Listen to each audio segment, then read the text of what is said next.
मी स्वतः पुढारी न्यूजचा संपादक म्हणून मी स्वतः देतो. मी आज आंदोलनाच्या ठिकाणी जाऊन आलेलो आहे. आंदोलन अतिशय शिस्तीत चाललेलं आहे. आंदोलनामध्ये कोणताही राडा चाललेला नाही.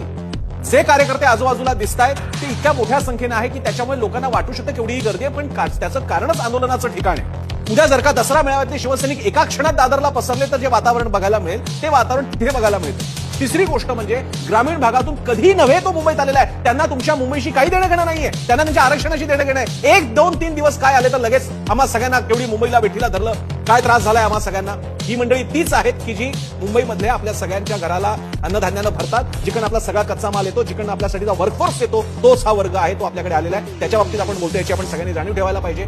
आणि जे काही घटना घडलेल्या आहेत त्या इतक्या अपवादात्मक आहेत की त्यामुळे आंदोलन हातून निसटलं. म्हणजे अन्य कुठल्या साध्या व्यक्तीपासून ते छगन भुजबळांपर्यंत सगळे म्हणतायत काय झालेलं आहे वगैरे, जणू काही तालिबान अवतरली की काय, असं चित्र नाही. हे मी जबाबदारीने सांगू इच्छितो. मी पुढची गोष्ट म्हणजे ही घटना ही इतकी मोठी करून दाखवली जाते की जणू काही तालिबान अवतरलंय. म्हणजे छत्रपती शिवाजी महाराज टर्मिनस आणि आझाद मैदानाच्या बाजूला घोड्यावरती बसलेले तालिबानी बंदुका घेऊन जात आहेत की काय, असं चित्र तयार केलं जातंय. असं नाहीये.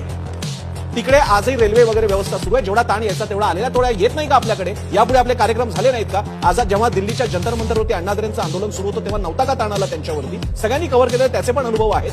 ही मंडळी त्यांच्या गरजांसाठी आलेले आहेत, तर ते पण आले नसते. त्यांचं काही म्हणणं नाही, त्या मांडणीसाठी ते आलेले आहेत आणि ते मुंबईत नाही येणार तर कुठे येणार? त्याच्याद्वारे त्यांनी आपला हक्क दाखवलेला की आमची सुद्धा मुंबई आहे. मुंबईचा मराठी माणूस काय फक्त चाकरमानी पांढरपेशा नोकरदार असतो का? तो शेतकरी सुद्धा आहे. हे किती छान आहे, हे किती सुंदर आहे. मुंबई म्हणताना शेतकरी डोळ्यासमोर येत नाही, कारण मुंबईत शेतीच होत नाही. पण या निमित्तानं शेतकरी बांधव ग्रामीण महाराष्ट्रातली माणसं आलेली आहेत आणि मुंबईवरती त्यांनी आपला सातबारा आपला नावावर करून घेतलेला आहे. त्या दृष्टीने सुद्धा मुंबईकरांनी बघितलं पाहिजे की हे आपलीच माणसं आहेत. महाराष्ट्राचे 36 जिल्हे ज्यांना माहित नाही त्यानिमित्तानं त्यांना आता ही नावं जरा आमच्या दक्षिण मुंबईमध्ये लक्षात आली असतील.